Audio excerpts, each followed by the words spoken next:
Good morning class. बेटा आज हम लोग आप लोगों को भाषा, लिपि, बोली और व्याकरण के बारे में समझाने जा रहे हैं। बेटा सबसे पहले हम समझते हैं कि भाषा किसे कहते हैं। बच्चों भाषा जो है हमारे मन के भावों को प्रकट करने का साधन है, अर्थात भाषा वह माध्यम है जिसके द्वारा हम अपने भावों, मन के भावों और विचारों को प्रकट करते हैं और दूसरों के मन के भावों और विचारों को जानते हैं। बच्चों भाषा के दो रूप होते हैं, एक होता है मौखिक और दूसरा होता है लिखित। मौखिक भाषा में हम लोग विचारों को सुनकर या बोलकर समझते हैं और लिखित भाषा में हम लोग अपने मन के भावों को लिखित रूप में समझते हैं या लिख करके दूसरों को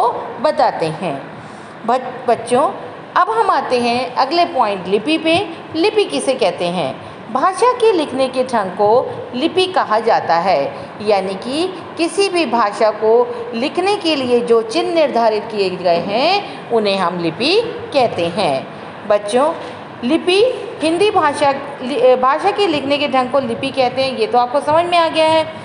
अब मैं यहाँ पर आपको कुछ भाषाओं के नाम और उनकी लिपियों के नाम बताने जा रही हूँ।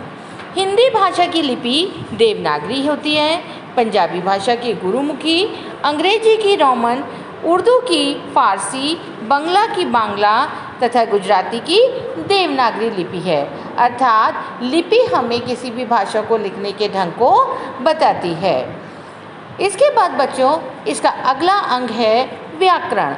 व्याकरण वह शास्त्र है जिसके द्वारा हम किसी भी भाषा को शुद्ध रूप से बोलना, पढ़ना तथा लिखना सीखते हैं। अर्थात व्याकरण के द्वारा हम कोई भी भाषा को सही से लिख सकते हैं, बोल सकते हैं तथा समझ सकते हैं। बच्चों व्याकरण के कितने अंग होते हैं?